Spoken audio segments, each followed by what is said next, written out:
దేవుని మహాపరిశుద్ధ స్తోత్రం కలుగుగాక. ప్రభువైన యేసుక్రీస్తు నామములో మీ అందరికీ శుభములు, వందనాలు తెలియజేస్తున్నాను. మరొక పునరుద్ధాన దినము అనగా 31 మే 2020 ఆరాధనలో మీ అందరితో కలుసుకోవటానికి దేవుడిచ్చిన కృపకై వందనాలు స్తోత్రం చెల్లిస్తున్నాను. ఈ దినం మనం వాక్యం ధ్యానం చేసుకుందాం. అపోస్తల కార్య గ్రంథము 2వ అధ్యాయము 3 వచనాలు ఈ రీతిగా ఉన్నాయి. నేను చదువుతున్నాను. పెంతెకోస్తు పండుగ దినము వచ్చినప్పుడు అందరూ ఒక చోట కూడి ఉండిరి. అప్పుడు వేగంగా వీచు బలమైన గాలి వంటి ఒక ధ్వని ఆకాశం నుండి అకస్మాత్తుగా వారు కూర్చుండి ఉన్న ఇల్లంతయు నిండెను. మరియు అగ్నిజ్వాల వంటి నాలుకలు విభజించబడినట్టుగా వారి కనబడి వారిలో ఒక్కొక్కరి మీద రాలగా. దేవునికి స్తోత్రం. పెంతెకోస్తు దినాన పరిశుద్ధాత్మ యొక్క రాకను గురించి అపోస్తల కార్యము 2వ అధ్యాయము మనం చదివిన ఈ భాగంలో మొదటి 3 వచనాల్లో కనబడుతుంది. దేవునికి స్తోత్రం కలుగాక. మరి ప్రభువైన యేసుక్రీస్తు శిలువ వేయబడిన తర్వాత 50వ దినాన ఈ పరిశుద్ధాత్మ అగ్ని మరి 120 మందికి పైగా మేడగదిలో కూడి ఉన్నప్పుడు వారి మీదకి దిగి వచ్చి రాలిన సందర్భం ఇది. దేవునికి స్తోత్రం. ప్రభువైన యేసుక్రీస్తు సెలవు ఇచ్చారు, మీరు యెరూషలేము నుండి తిరిగి వెళ్ళవద్దు, ఇక్కడే కనిపెట్టి ఉండండి. తండ్రి చేత వాగ్దానం చేయబడిన పరిశుద్ధాత్మనే ఆదరణకర్తని నేను మీ మధ్యకి పంపిస్తాను. అప్పుడు మీరు శక్తి నొందిరు కనుక యెరూషలేములోని, యూదయలోను, సమరయలోను, భూమి దిగంతముల వరకు నాకు సాక్షులై ఉంటారు మీరని ప్రభువు చెప్పారు. ఆ మాట 1వ అధ్యాయం 8వ వచ్చి మనం చూస్తాం. దేవునికి స్తోత్రం. మరి వారు కనిపెట్టి ఉన్నారు. రమారమి 120 మంది ఆ మేడగదిలో యెరూషలేమును విడిచి వెళ్లకుండా ప్రభు ఆజ్ఞ చెప్పిన ప్రకారము కనిపెట్టుకొని అక్కడ ఉన్న సందర్భంలో 50వ దినాన ఈ పరిశుద్ధాత్మ వారి మీద దిగి వచ్చింది. పెంతెకోస్తు అనే మాట 50 రోజులు పట్టింది, 50వ దినం కాబట్టి దాన్ని ఆ రీతిగా చెప్పబడింది. అంటే పాస్ ఓవర్ అంటే సిలువ వేయబడిన దినం దగ్గర నుంచి మరి ఈ పరిశుద్ధాత్మ దిగి వచ్చే వరకు జరిగిన కాలము 50 days. కనుక దేవునికి స్తోత్రం. కనుక దీన్ని పెంతెకోస్తు అని పిలిచారు. పరిశుద్ధాత్మ దిగి వచ్చిన సందర్భాన్ని పెంతెకోస్తు అని పిలిచారు ఆ దినాల్లో. రెండవదిగా యోవేలు ప్రవక్త ద్వారా ప్రవచించబడింది ముందుగానే. 2వ అధ్యాయం 28వ వచనం చూస్తే మనం చూస్తాం. యోవేలు గ్రంథంలో మరి అంత్య దినాన ఆ దినాన మనుషులందరి మీద నా ఆత్మను కుమ్మరిస్తారు అని ప్రభువు చెప్పిన మాట, ఆ వాగ్దానం నెరవేర్పుగా కూడా ఇక్కడ మనం గమనిస్తూ ఉంటాం. మరి ఈ పెంతెకోస్తు పండుగ యూదుల పండుగల్లో ప్రధానమైన పండుగల్లో ఇది ఒకటి కోతకాల పండుగ ఒకటైతే, రెండవ ప్రధానమైన పండుగ ఈ పెంతెకోస్తు పండుగ. మరి 3వ పండుగ పాస్ ఓవర్ పండుగ. ఈ ప్రధాన పండుగగా మరి యూదుల యొక్క చరిత్రలో మనకు కనబడుతూ ఉన్నాయి. కారణం మరి ప్రథమ ఫలాలు కోతకు వచ్చినప్పుడు మరి ఫలాలు తీసుకొచ్చి దేవుని సన్నిధిలో కుటుంబాలుగా కుడి వచ్చి అర్పించే పద్ధతి, అది ఒక పండుగ ఆచారంగా అక్కడ మనకు కనబడుతుంది. హేబెలు కయీను తెచ్చి ఇచ్చిన ఫలం అలాంటిదే కదా, ఆది కాండంలో మనం చూసినట్టు 3వ అధ్యాయంలో. కనుక అలాంటిదే. దేవునికి స్తోత్రం. మరి ఇది ఈ పండుగ ఎలా ఉందంటే, పరిశుద్ధాత్మ చేత కుమ్మరింపు జరిగిన తర్వాత ఈ 120 మంది పరిశుద్ధాత్మ చేత అభిషేకించబడిన తర్వాత అనేక మందిని మరి ఆత్మ పంటని కోసినట్లుగా, అందుకే రక్షణ కార్యంలో అనేకం జరిగినట్లుగా ప్రభువైన యేసుక్రీస్తు విశ్వాసం నుంచి క్రైస్తవులుగా విశ్వాసం నుంచి దేవుని వెంబడించిన బిడ్డలు దినదినము ఆదిమ కాలం సంఘంలో చేర్చబడినట్లుగా అపోస్తల కార్య గ్రంథం మనకు పూర్తిగా వివరిస్తూ ఉంటుంది. దేవునికి స్తోత్రం. అంత మాత్రమే కాదు, జియోగ్రాఫికల్గా కూడా యెరూషలేము వెలుపలకు కూడా మరి యూదేతరుల మధ్య కూడా ఈ సువార్త వెళ్ళి సువార్తను నమ్ముకుని దేవుని రక్షగా అంగీకరించి మరి ఈ పరిశుద్ధాత్మ నింపుదల పొందుకున్న బిడ్డలుగా మరి అనేక మందిని ఏర్పాటు చేసినట్టుగా నింపినట్టుగా మనం చూస్తూ ఉంటాం.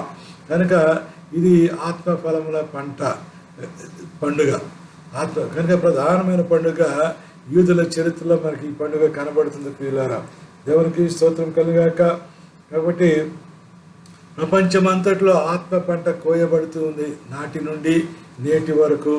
కారణం పరిశుద్ధాత్మ యొక్క అభిషేకం, పరిశుద్ధాత్మ యొక్క నడిపింపు. దేవునికి స్తోత్రం. ఆత్మచేత నింపబడిన సంఘాలు, సేవకుల్ని దేవుడు వాడుకుని అంత విస్తారమైన పంటని ఆది నుంచి నేటి వరకు కోస్తూ ఉన్నాడు. దేవునికి స్తోత్రం. ఈ రక్షణ సువార్త, క్రీస్తు గురించిన సువార్త సర్వలోకానికి సర్వసృష్టికి ప్రకటించబడుతూ ఉంది నాటి నుండి నేటి వరకు. కాబట్టి దానిలో భాగంగానే నీవు నేను రక్షణ పొంది యేసునామములో ముందు నమ్మకం ఉంచి విశ్వాసం ఉంచి ప్రార్థన చేసి రక్షణ పడిన వారంగా పరిశుద్ధాత్మక నింపడిన వారంగా ఉంటున్నామంటే కారణం ఇదే. దేవునికి స్తోత్రం. కాబట్టి దేవుని యొక్క వాగ్దానం యొక్క నెరవేర్పు ఈ దినము మరి ఒక ప్రత్యేకమైన దినం మన యొక్క క్రైస్తవ చరిత్రలో. ఈ దినం ఒక ప్రత్యేకమైన దినము నీ జీవితం నా జీవితంలో. ఏమిటంటే పరిశుద్ధాత్మ భూమి మీద కుమ్మరించబడిన దినం. ప్రభువైన యేసుక్రీస్తు మరణించి తిరిగి లేచిన తర్వాత మరి 40 దినాల వారి మధ్య ఉండి కనబడి మరి ఆరోహణమై వెళ్ళిన తర్వాత తండ్రి చేత వాగ్దానం చేయబడిన ఈ పరిశుద్ధాత్మని ఆదరణకర్తను మీ మధ్య పంపిస్తానని సెలవిచ్చిన మాట నెరవేర్చిన దినం ఈ దినం. కనుక దేవునికి స్తోత్రం. చాలా ప్రాముఖ్యమైన అంశం, లేకుంటే సందర్భం. మన జీవితాలకు ధన్యకరంగా ఉద్యమంగా దేవునికి మహిమకరంగా ఉండటానికి దేవుడు సిద్ధపరచడానికి ఉపయోగించిన ఆత్మ, అదే పరిశుద్ధాత్మ. దేవునికి స్తోత్రం కలుగుగాక. కనుక ఇక్కడ 2వ వచనం చూస్తే, అప్పుడు వేగముగా వీచు బలమైన గాలి వంటి ఒక ధ్వని ఆకాశం నుండి అకస్మాత్తుగా వారు కూర్చుండే ఇల్లంతయు నిండెను, మరియు అగ్ని జ్వాలల వంటి నాలుకలు విభజింపబడినట్టుగా. వేగముగా వీచు బలమైన గాలి, వేగముగా వీచు బలమైన గాలి, ఒక ధ్వని, గాలి వంటి ఒక ధ్వని ఆకాశం నుండి అకస్మాత్తుగా వారు కూర్చుండి ఉన్న ఇల్లంతయు నిండారు. దేవునికి స్తోత్రం. దేవుని ఆత్మ భూమి మీదకి వచ్చింది అంటే మామూలుగా ఏదో క్వైట్గా వచ్చి వెళ్ళిపోలేదు. వేగముగా వీచు బలమైన గాలి వలె ఆకాశం నుండి గొప్ప ధ్వని వినబడిందంట.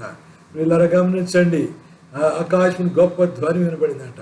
అంటే ఆ దినాన మరి పాస్ఓవర్ పండుగకు వచ్చి యెరూషలేములో మరి ప్రపంచమంతటా ఉన్న నలుమూలలో ఉన్న యూదులు, ఆయా భాషలు మాట్లాడేవారు, ఆయా జాతులు, ఆయా ప్రాంతాల్లో నివసిస్తున్న యూదా జనాంగం అంతా పండుగ కొరకు యెరూషలేముకు వచ్చి అక్కడ ఉన్నారు. కాబట్టి వారందరూ ఈ వేగంగా వీచు బలమైన ధ్వని, గాలి, ఒక ధ్వని విన్నప్పుడు వారంతా భయభ్రాంతులకు గురయ్యారు. ఏమిటి ఈ ధ్వని అని ఆశ్చర్యపోయారు, సంభ్రమాశ్చర్యాలతో నిండుకున్నారు. కనుక అది అగ్నిగా విభాగించబడి, అగ్నిజ్వాలగా విభాగించబడింది. అగ్నిగా పోల్చబడుతుంది ఇక్కడ పరిశుద్ధాత్మ. అగ్నిగా పరిశుద్ధాత్మ ఇక్కడ పోల్చబడింది ప్రియులారా. ఎందుకంటే అగ్ని, కాబట్టి దేవుని కొరకు ప్రత్యేకంగా ఏర్పరచుకొని పడటానికి, విశ్వాసుల్ని దేవుని కొరకు ప్రత్యేకంగా ఏర్పరచుకోవటానికి. కాబట్టి దేవునికి దహన బలి ఇచ్చినా, దేవునికి ఏదైనా సమర్పించినా అది పుటం వేయబడి దానిలో వలె మేలమైనదిగా, మలినం లేనిదిగా మరి దేవునికి అర్పించాలి. కాబట్టి విశ్వాసులు దేవుని అగ్ని చేత కాల్చబడి దేవుని కొరకు ఏర్పరచబడిన వారిగా గుర్తించబడటానికి ఈ అగ్ని గుర్తుగా ఉంది ఇక్కడ. దేవునికి స్తోత్రం కలుగాక. అగ్ని విశ్వాసులు దేవుని కొరకు ప్రత్యేకపరచుకోవడానికి, ఆయన విశ్వాసులు దేవుని కొరకు ప్రత్యేకపరచుకోవడానికి లేక ప్రతిష్ఠించడానికి చిహ్నంగా కనబడుతూ ఉంది. దేవునికి స్తోత్రం కలుగ. కాబట్టి దాని ద్వారా, అందువలన ఆ రీతిగా ప్రతిష్ఠించబడిన మనము దేవుని మహిమపరచబడటానికి, లేకుంటే క్రీస్తు కొరకు సాక్ష్యం ఇవ్వటానికి, ఈ లోకంలో క్రీస్తు కొరకు మాదిరిగా ఈ లోకంలో జీవించడానికి ఈ అగ్ని చేత కాల్చబడిన అనుభవం కలిగి ఉండాలి. దేవునికి స్తోత్రం కలుగాక. మరి యెషయా దర్శనం చూశాడు. యెషయా గ్రంథం 6వ అధ్యాయంలో, అప్పుడు అయ్యో నేను అపవిత్రమైన ప్రజలు గెలవాడను, అపవిత్రమైన జనం మధ్య నివసించేవాడను, నేను నశించి తిని అంటున్నాడు. దేవుని గొప్ప దర్శనం చూసిన యెషయా ఇప్పుడు అంటున్నాడు కదా, దేవుని దర్శనం చూసిన తర్వాత నేను నశించి తిని అన్నాడు. అపవిత్రమైన పదాలు, అపవిత్రమైన మనుషులు ఆయన మంచి ఉన్నట్లుగా తనకు అప్పుడు గుర్తుకొచ్చింది. అప్పుడు బలిపీఠం నుండి ఒక అగ్ని కణం వచ్చి ఆయన పెదలు తాకగా, ఇది నీ పెదలకు తగిలిన గనుక నీ పాపములకు ప్రాయశ్చిత్తమాయను, నీ దోషములు తొలగిపోయినని అక్కడ ఒక స్వరం వింటున్నాడు. కాబట్టి అగ్ని దానికి గుర్తుగా ఉంది. కాల్చబట్టడానికి, ప్రత్యేకించబట్టడానికి, సాక్షిగా నిలబట్టడానికి, వాడబట్టడానికి, దేవుని కొరకు మాదిరిగా జీవించబట్టడానికి, లేదా దేవుని కొరకు ప్రతిష్ఠించబట్టడానికి ఒక గుర్తుగా అగ్ని మనకి బైబిల్లో కనబడుతుంది. పరిశుద్ధాత్మ కూడా అలాగే విభాగించబడి అక్కడికి వచ్చేట్లుగా మనం చూస్తాం.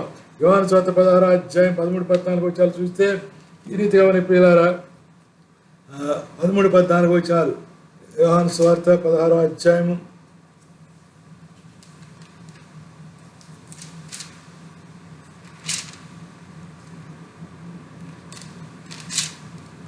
13-14 వచనాలు ఈ రీతిగా ఉన్నాయి. అయితే ఆయన అనగా సత్య స్వరూపిగా ఆత్మ వచ్చినప్పుడు మిమ్మల్ని సర్వసత్యముకు నడిపించును. ఆయన తనంతట తాను ఏమీ బోధింపగా వేటిని విన్న వాటిని బోధించి సంభవించే సంగతులు మీకు తెలియజేయను. ఆయన నా వాటిలోని తీసుకుని మీకు తెలియజేయను కనుక నన్ను మహిమపరచును. కాబట్టి దేవుని మహిమపరచడానికి పరిశుద్ధాత్మ ఈ లోకం మీద దిగి వచ్చింది.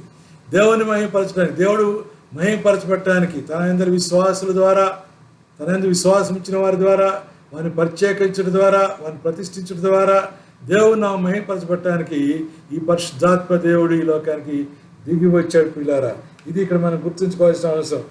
సర్వసత్యంలోకి మనం నడిపించడానికి, అంటే అబద్ధం నుండి, లేకుంటే మోసం నుండి, కపటం నుండి మనం వేరుపరిచి, పాపం నుండి మనం దూరపరిచి, ప్రత్యేకపరిచి, ప్రతిష్ఠించి, మరి ఆయన మహిమపరచబట్టడానికి అగ్ని చేత మనం కాల్చబడాలన్నమాట. ఆ పరిశుద్ధాత్మ నింపుదల మనం పొందుకొని ఉండాలని ఈ మాట ద్వారా మనం గుర్తించాలి, నేర్చుకోవాలి. ప్రియులారా, దేవునికి స్తోత్రం. పరిశుద్ధాత్మ నిండిన వారై, పరిశుద్ధాత్మ ఆ రీతిగా దిగి వచ్చింది.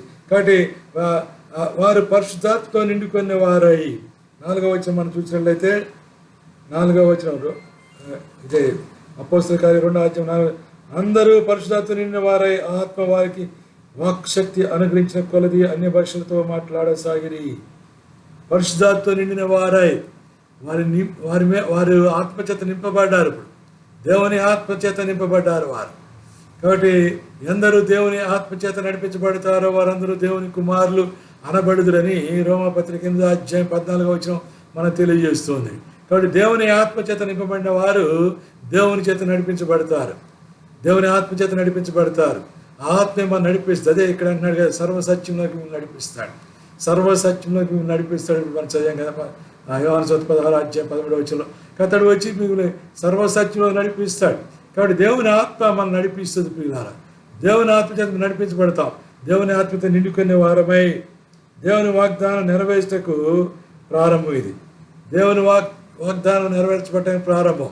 అంటే దేవుడు చేసిన పనిని మనం కొనసాగించడానికి, లేకపోతే అంత్య దినాలు ప్రారంభం అయ్యాయి. కాబట్టి ప్రతి ఒక్కరూ పశ్చాత్తాపడి మరి క్రీస్తునందు విశ్వాసం ఉంచాలనే తీర్మానానికి రావాలని దేవుని గురించి ప్రకటించడానికి మనకి బలపరచబడతాం అనమాట. దేవునికి స్తోత్రం. అర్థమైందండి?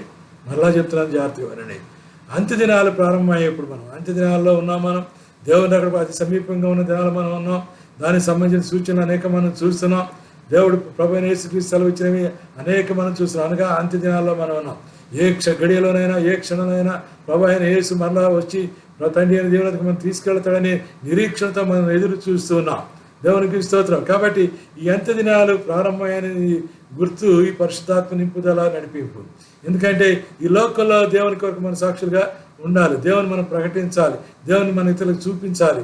అందుకు ఈ పరిశుద్ధాత్మ చేత వీళ్ళు నింపబడ్డారు. దేవునికి స్తోత్రం కలుగాక. అనగా ఏంటంటే పాపంలో ఉన్న వారిని, కాబట్టి వారి పాప పశ్చాత్తాపడి, ప్రతి ఒక్కరు పశ్చాత్తాపడి క్రీస్తునందు విశ్వాసించడం ద్వారా ఈ అంత్యదినాల్లో ప్రభు రాకల్లో ప్రభు రాజ్యంలో చేర్చబడతామనే సత్యాన్ని వారికి బోధించడానికి, ప్రకటించడానికి ఆ దినాన శిష్యులు ఆత్మచేత నింపబడ్డారు. 120 మంది అక్కడ ఆత్మచేత నింపబడ్డారు. ప్రతి ఒక్కరి మీద వ్రాలింది. అక్కడ మనం చూసినట్లయితే వారికి కనబడి వారిలో ప్రతి ఒక్కొక్కరి మీద వ్రాలగా ఎవరిని విడిచిపెట్టలేదు.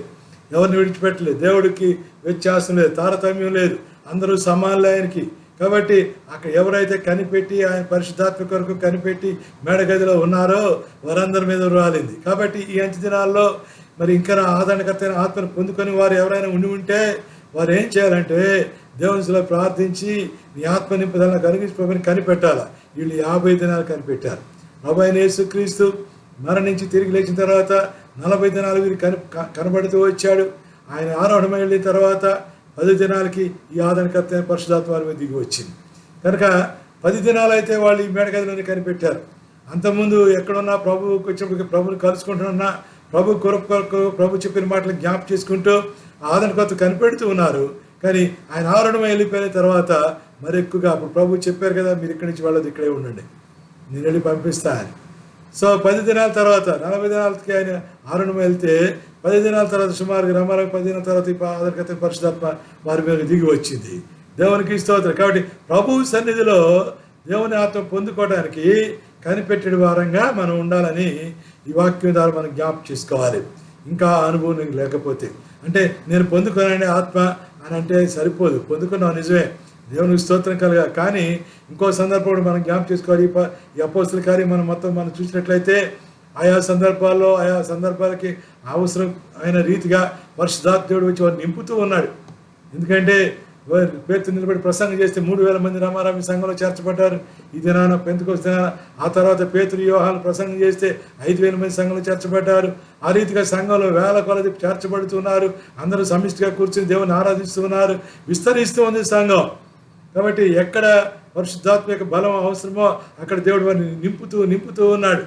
వదిలిపెట్టలేదు. బలహీనగా ఉన్నప్పుడు వాళ్ళు, లేకుంటే వాళ్ళు శ్రమలకు గుండా వెళుతున్నప్పుడు, పరీక్షలు ఎదుర్కొంటున్నప్పుడు ఆదరణకర్త పరిశుద్ధాత్ముడు వారిని నింపి వారిని నడిపించేట్లుగా మనం చూస్తాం అపోస్తల కార్య గ్రంథంలో.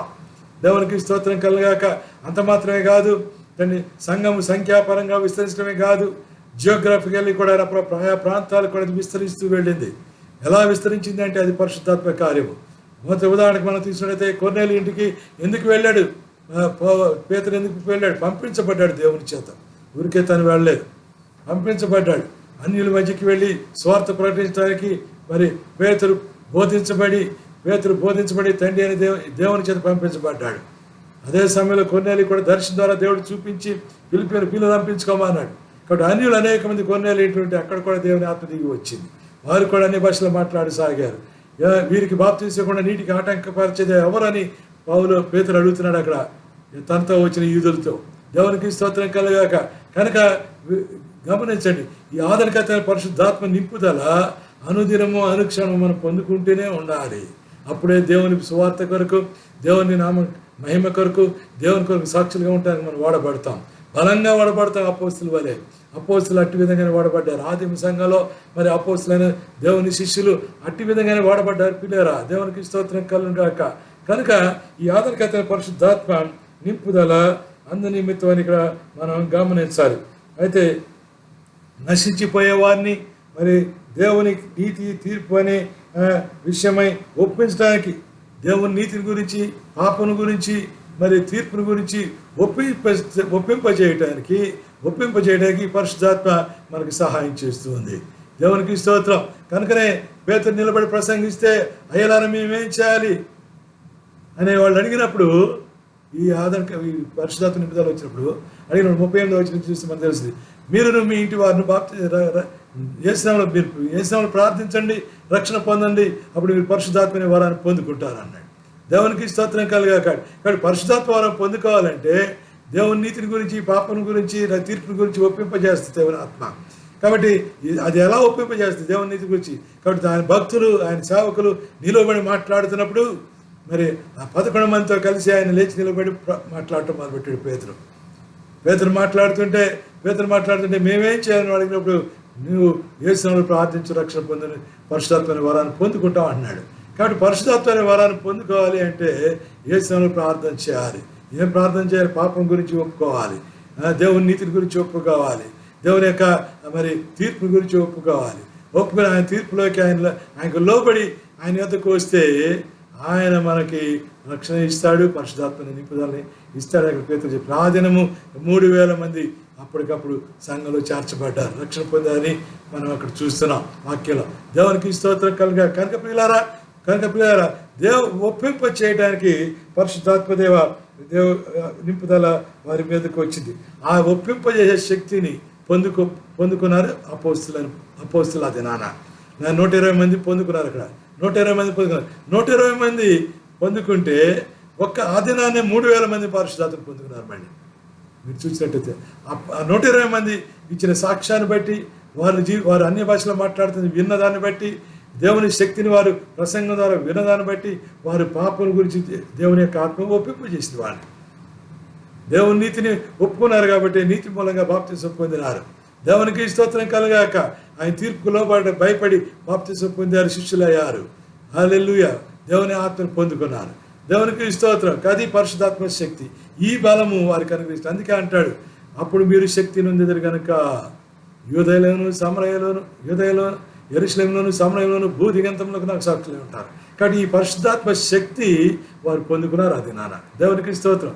ఎవరో 120 మంది పొందుకున్నారు. 120 మంది 3,000 మందికి పంచి ఇచ్చారు. అదేది దేవునికి ఆ శక్తి చూడండి ఎలా ఉందో. 120 మంది 3,000 మంది ఇచ్చారు. అంటే ఎంత అయింది? ఒక్కొక్కరు 25 మందికి ఇచ్చారు. దేవునికి స్తోత్రం. సుమారుగా కనుక కనుక ఈ శక్తిని వారు పొందుకున్నారు. ఇక్కడ మనం గమనించాలి ప్రియులారా. 4వ అధ్యాయము అపోస్తలుల కార్యం 13వ అధ్యాయం, మనం 13-33 వచనాలు చూద్దాం. 4వ అధ్యాయం 13వ వచనం చూస్తే ఈ రీతిగా ఉంది అది. వారు పేతురు యోహాను ధైర్యం చూసినప్పుడు వారు విద్యలేని పాములను గ్రహించి ఆశ్చర్యపడి వారు యేసుతో కూడా ఉన్నారని వారు గుర్తెరిగి, పేతురు యోహాను ధైర్యంతో మరి పెద్దల ఎదుట సభ ఎదుట ప్రసంగిస్తుంటే వారు ధైర్యం చూసి వారు ఆశ్చర్యపడి వీరు క్రీస్తుతో ఉన్నారు అనుకున్నారు. అంటే ఇక్కడ ఏం కనపడుతుందండి వారికి? ఆ రోజు ఆ మహాసభ ఎదుట ఉన్న పేతురు యోహాను దగ్గర వారికి ఏం కనపడుతుంది? ఆ పెద్దలకి ఏం కనపడుతుందంటే వీరు క్రీస్తుతో కూడా ఉన్నవారని కనపడుతుంది. దేవునికి స్తోత్రం. క్రీస్తుతో కూడా ఉన్నవారు అంటే పరిశుద్ధాత్మ మనలో ఉంటే మనలో క్రీస్తు స్వభావం, క్రీస్తు పోలికలు మనలో చూస్తారు ఇతరుల్లో. దేవునికి స్తోత్రం కలగాక. పరిశుద్ధాత్మ నింపుదల వల్ల పేతురు యోహాను క్రీస్తుతో కూడా ఉన్నవారు వారి జ్ఞానాన్ని చూసి, వారు మాట్లాడే వాక్శక్తిని చూసి వారు ఆ నిర్ణయానికి వచ్చారు. దేవునికి స్తోత్రం కలగాక. అదే దాంట్లో 4వ అధ్యాయం 33వ వచనం చూసినట్లయితే, ఇది ఒక అపోస్తులు బహుబలంగా ప్రభువైన యేసు పునరుద్ధానం గురించి సాక్ష్యం ఇచ్చిరి, దైవ కృప అందరి యందు అధికముగా ఉండేను. ప్రభువైన యేసు గురించి సాక్ష్యం ఇస్తారట. బహుధైర్యముగా, బహుబలముగా ప్రభువైన యేసు గురించి, పునరుద్ధానం గురించి సాక్ష్యం ఇచ్చారు బహుబలంగా. దేవునికి స్తోత్రం. కాబట్టి బలముగా దేవుని గురించి సాక్ష్యం ఇవ్వాలి అంటే, బలంగా దేవుని పక్షంగా నిలబడాలి అంటే పరిశుద్ధాత్మ నింపుదల అవసరం. పరిశుద్ధాత్మ నింపుదల పొంది పేతురు యోహాను బలంగా సాక్ష్యం ఇచ్చారు. అంతేకాకుండా ఏమైందంటే అందరి యందు దైవ కృప అధికముగా ఉండేను. ఈ 4:33 వచనం చాలా ఇష్టమైన మాట. అందరి యందు దైవ కృప అధికముగా ఉండేను. God's grace was upon them all అని ఉంటుంది English. God's grace was upon them all. అందరి మీద దేవుని కృప అధికముగా ఉందట. దేవునికి స్తోత్రం. అధికముగా ఉందట అందరి ఏళ్ళ కదండి. ఆ కృప అధికంగా నీ పట్ల నా పట్ల ఉంది కాబట్టి నేటి దిన క్రీస్తుని రక్షకుడిగా మనం కలిగి ఉన్నాం. క్రీస్తుని నామపేట తండ్రి అయిన దేవుని ఆరాధించగలుగుతున్నాం. ఇది పరిశుద్ధాత్మ మనకిచ్చిన సహాయం, మనకిచ్చిన బలం. హల్లెలూయా, హల్లెలూయా. దేవునికి స్తోత్రం కలగాక. కనుక పరిశుద్ధాత్మ నింపుదల, పరిశుద్ధాత్మ పొందుకునే అనుభవం మనం కలిగి ఉండాలి. ఎందుకనేది ఈ మాటల ద్వారా మనం గమనించాలి. అయితే ఇంకొక అంశం, ప్రతి జాతి రక్షణ కొరకు మరి పాటుపడి కనిపెట్టి వారి కొరకు పరిశుద్ధాత్మ దేవుడు తన ఆత్మ స్వభావాన్ని వెల్లడించాడు. అంటే ప్రతి జాతి, ఏ జాతి వారైనా ఎవరైనా మరి మరి వారి కొరకు పాటుపడాలి సేవకులు. ఈ అపోస్తులు పాటుపడటానికి రెండవది కనిపెట్టి వారి కొరకు, ఎవరైతే క్రీస్తు కొరకు, క్రీస్తు యొక్క ఆత్మ కొరకు కనిపెడుతున్న వారి కొరకు నేనున్నాను, నేను వారిని నింపుతానని, వారికి నేను సహాయంగా ఉంటానని, వారిని నడిపిస్తానని ఆదరణకర్త మనకు మాదిరిగా కనపడుతున్నాడు ఇక్కడ. దేవునికి స్తోత్రం, దేవునికి స్తోత్రం. అందుకే ఆయన యొక్క ఆత్మ అధికముగా అందరి మీద ఉంది. ఆయన యొక్క ఆత్మ, దేవుని ఆత్మ అందరిపైన అధికముగా ఉండేను. దేవునికి స్తోత్రం. అందరి యందు అధికముగా ఉండేది. దైవ కృప అందరి యందు అధికముగా ఉండేది. కనుక గమనించిన పిల్లారా, ఈ సందర్భం మనం చూసినట్లయితే మరి దేవుని కృప అందరి ఏళ్ళ అధికమైన 4వ అధ్యాయం 12వ వచనం, మరి ఎవని వలన రక్షణ కలగదు, ఈ నామమే మనకు రక్షణ పొందవలను కానీ ఆకాశమైన మనుషులో ఇవ్వబడి మరి ఏ నామన రక్షణ పొందలేము అని ఇక్కడ చెప్తున్నాడు పేతురు ఆ సభ ఎదుట. ఎవరి వలన రక్షణ పొందలేము, ఆకాశం మరి ఏ నామన రక్షణ లేదు, ఏ స్థానం రక్షణ పొందగలమని చెప్తున్నాడు. కాబట్టి ఏకైక దేవుడు, రక్షణ ఇచ్చే దేవుడు, ఆదరణకర్త అయిన దేవుడు, తోడుగా నడిపించే దేవుడు ఒక్కడే యేసు ప్రభు. ఆదరణకర్తను మన కొరకు పంపించి మనం నడిపించే దేవుడు యేసు ఒక్కడే. కాబట్టి ఈ పరిశుద్ధాత్మ వారికి ఆ బలాన్ని ఇచ్చింది. ఆ బలాన్ని ఇచ్చి అంత ధైర్యంగా సాక్ష్యం ఇవ్వటానికి యేసే దేవుడు, యేసు తప్ప వేరే దేవుడు లేనుగాక లేడు అని చెప్పే అంత ధైర్యాన్ని పేతురు యోహానులకి మరి పరిశుద్ధాత్మ పొందిన తర్వాత ఇచ్చింది. దేవునికి స్తోత్రం. అందుకే దేవుడు కనిపెట్టుకొని ఉన్నారు. మరి ఎవరైతే దీని కొరకు కనిపెట్టుకుని ఉన్నారో, ఎవరైతే దీని అవసరం ఉన్నారో వారికి పంచిపెట్టడానికి శక్తిమంతులుగా అలనాడు అపోస్తులను చేశాడు దేవుడు. నేటికి తన సేవకులు చేస్తున్నాడు దేవుడు. అందుకే దేవుని కార్యాలు ఇంకా జరుగుతూనే ఉన్నాయి. దేవుని కార్యాలు ఇంకా జరుగుతాయి. రక్షణ కార్యాలు జరుగుతున్నాయి, విమోచన కార్యాలు జరుగుతూ ఉన్నాయి. దేవునికి పరిశుద్ధాత్మ నింపుదల పొందుకుంటూ ఉన్నారు. ఆదరణకర్త పరిశుద్ధాత్మను నడిపిస్తూ ఉన్నాడు. అద్భుతములు, సూచక్రియలు, మహత్కార్యములు, స్వస్థతలు, దయాలు వెళ్ళగొట్టడం, రోగుని స్వస్థపరచబడటం, అనేక అద్భుతాలు నేటికి జరుగుతున్న కారణం పరిశుద్ధాత్మే. కృపావరం పంచిపెట్టేది పరిశుద్ధాత్మ, లేకుంటే దాని పేరేంటి ఆత్మఫలాలు ఫలింపజేసేది పరిశుద్ధాత్మ. కాబట్టి తద్వారా దేవుని నామం మహిమపరచబడుతుంది. మనం ఆ దేవుని కొరకు మనం ఫలించి అభివృద్ధి పొందడం వలన నా తండ్రి అనే దేవుడు మహిమపరచబడుతున్నాడు అన్నాడు ప్రభువైన యేసుక్రీస్తు. కాబట్టి మనం ఫలించడం ద్వారా దేవుడు మహిమపరచబడుతున్నాడు. మన ద్వారా ఆత్మకార్యాలు జరుగుతున్న ద్వారా దేవుడు ఆత్మవరాల చేత మనం నింపబడి, కృపావరాల చేత నింపబడి, అవి ప్రభు నిమిత్తం వాడబడి ద్వారా పరిశుద్ధ దేవుడు మహిమపరచబడుతున్నాడు. దేవునికి స్తోత్రం. ఆయనను కార్యసిద్ధి కలుగజేసేవాడు ఆయనే. పరిశుద్ధాత్మ గురించి చెప్పబడుతుంది ఈ మాట. దేవునికి స్తోత్రం. 12:11 వచనం. దేవునికి స్తోత్రం. 2 కొరింథీ పత్రిక. కనుక దేవునికి స్తోత్రం కనుక మనం కొరింథీ పత్రికలో ఉంది. కనుక గమనించడం పిల్లారా, కార్యసిద్ధి కలుగు చేసేవాడు పరిశుద్ధాత్మ. పరిశుద్ధాత్మ నింపుదల పొందితే కార్యాలు జరగవండి. ఆ కార్యసిద్ధి కలుగు చేసేవాడు కూడా పరిశుద్ధాత్మ. దేవునికి స్తోత్రం కలగాక. ఈ మధ్యకాలంలో నేను ఒక ప్రాంతానికి దేవుని సేవ నిమిత్తం వెళ్ళినప్పుడు అక్కడ మరి సాయంత్రం కూడికి సమయానికి ముందు మరి ఒక యవనస్తురాలు చిన్నపిల్ల 18 సంవత్సరాలు ఉంటాయేమో, ఆ పాప మీదకి చీకటి వచ్చింది. చీకటి వస్తే మరి సంఘం అంతా ప్రార్థిస్తుంది. తర్వాత నేను నా గదిలో ఉన్నాను. ఒక గది ఇచ్చారు అక్కడ. నేను ఇంకోసేపు గదిలో ఉన్నాం. ఇక్కడేదో అలజడి వచ్చిందని మేము ప్రార్థన చేస్తున్నాను. నేను సిద్ధపడి ఉన్నాను ఆరాధనకు వెళ్ళటానికి తయారై ఉన్నాను, సిద్ధపడి ఉన్నాను. అది విని నేను ప్రార్థన చేస్తున్నాను. ఈలోపు అక్కడ స్థానిక పాస్టర్ గారు రమ్మని కబురు పంపించారు. వెంటనే వెళ్ళి మరి దేవుని నామం పెట్టి ప్రార్థన చేస్తే ఆ చీకటి విడిచి వెళ్ళిపోయింది. దేవునికి స్తోత్రం కలుగాక. దేవునికి స్తోత్రం. విడుదల దొరికింది. అంతకుముందు నుంచి కొన్ని దినాలుగా ఆ చీకటి అప్పుడప్పుడు వచ్చామని బాధిస్తుంది ఆ కుమార్తెని. దేవునికి స్తోత్రం కలుగాక. కాబట్టి కార్యసిద్ధి కలుగు చేసేవాడు దేవుడు, అద్భుతాలు చేసేవాడు దేవుడు. కాబట్టి ఆయన మహిమ కొరకు జరిగిస్తాడు. అవి ఆయన మహిమ కొరకు, ఆయన మహిమపరచబడటానికి జరిగిస్తాడు. కాబట్టి ఆ కుడికిల్లో, ఆ సంఘంలో దేవుడు మహిమపరచబడటానికి ఆ కార్యం జరిగించాడని నేను నమ్ముతున్నాను. దేవునికి స్తోత్రం. సంఘం అంతా ఆ దినాన్ని దేవుని మహిమపరిచింది. హల్లెలూయా. దేవునికి స్తోత్రం కలుగాక. కనుక కార్యసిద్ధి కలుగజేసేవాడు పరిశుద్ధాత్మ దేవుడు. అందుకే అపోస్తులు ఎక్కడికి వెళ్ళినప్పటికీ వాళ్ళు బలంగా వాడబడ్డారంటే కారణం ఆదరణకర్త పరిశుద్ధాత్ముడు వారితో ఉండి వారిని వాడుకున్నాడు. దేవుని మహిమార్థమై. ఇది ఎప్పుడు మర్చిపోకూడదు. It is an underlining factor. So for the glory of God only. ఆయన మహిమ కొరకు మాత్రమే జరుగుతాయి కార్యాలు. మరి దేని కొరకు కాదు. దేవునికి స్తోత్రం. కాబట్టి యేసు నామములోనే తప్ప మరి ఏ నామ రక్షణ లేదు అంటే దాని అర్థం అది. దేవుని మహిమ కొరకే జరుగుద్ది. నేను రక్షణ నడిపించాను, నా దగ్గర బాప్తిసం తీసుకుని అంటే పొరపాటు. ఎవరు ఆ మాట పలకూడదు. నేను నడిపించాను చర్చికి, నేను దేవుడు మహిమపరచబడటానికి రక్షణ పొందాడు. దేవుడు యేసు నామములో రక్షణ పొందాడు. మళ్ళీ చదువుతుంది 12వ అధ్యాయం అపోస్తలులు. మరి ఎవరి వల్ల రక్షణ కలగదు? ఈ నామంలో మనకు రక్షణ పొందవలని. కానీ ఆకాశం మనసులో ఇవ్వని మరి ఏ నామన రక్షణ పొందలేం. మరి ఏ నామన రక్షణ పొందలేమని ఇక్కడ మనం గమనిస్తాం పిల్లరా. దేవునికి స్తోత్రం.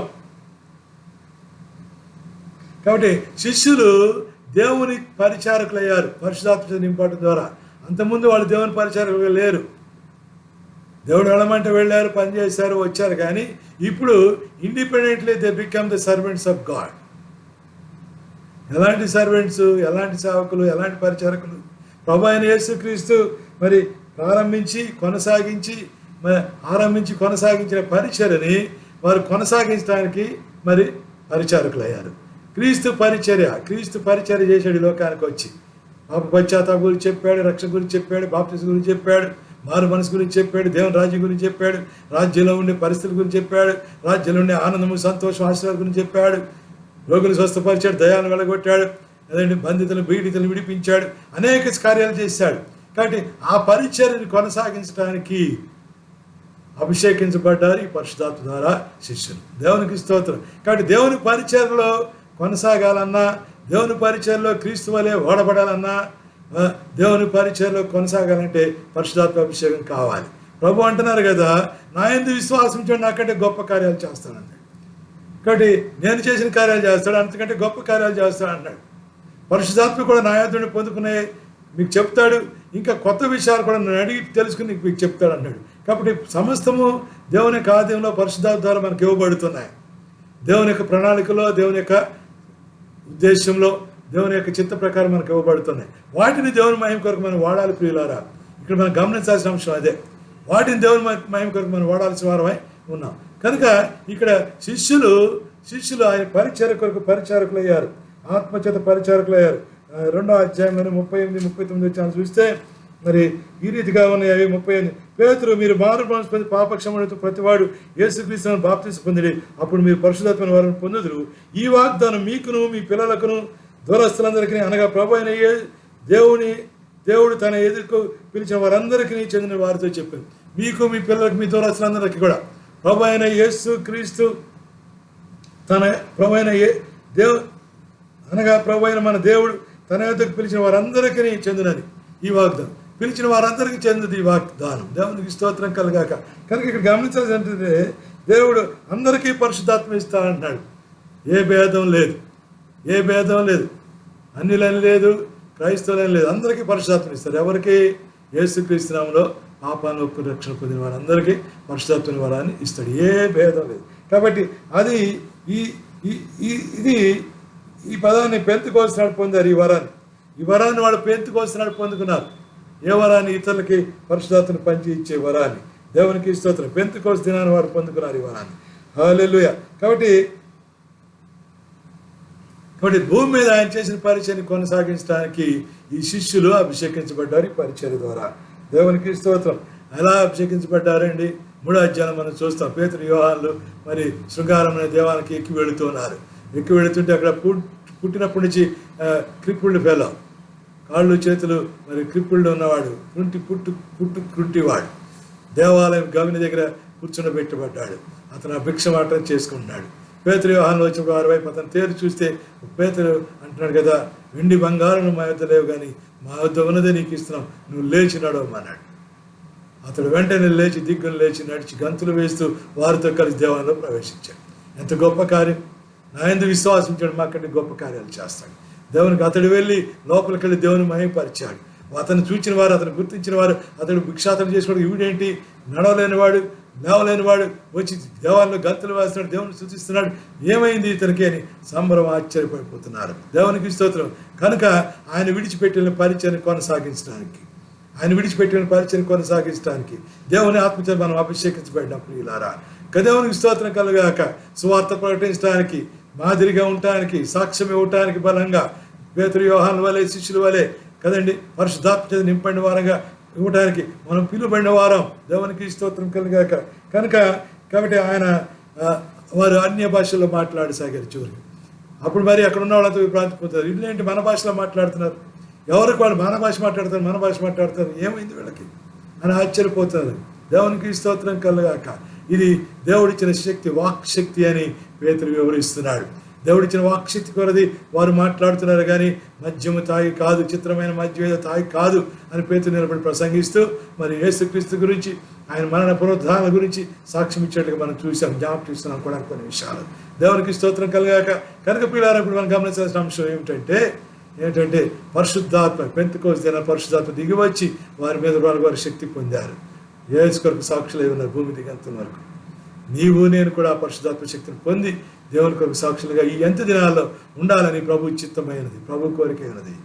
మరి ఆయన ఎందుకు విశ్వాసం ఉంచి మారు మనసు పొంది బాప్తిసం పొంది వారికి పరిశుద్ధాత్మ వరాన్ని ఇస్తాడని 2వ అధ్యాయం అపోస్తలుల 38 వచ్చి మనం చూసాం. ఇప్పుడు మనం కనుక ఆ వరాన్ని కావాలా, నువ్వు పొందుకోమని నీకు హెచ్చరిస్తున్నాను. ప్రార్థించుకుందాం.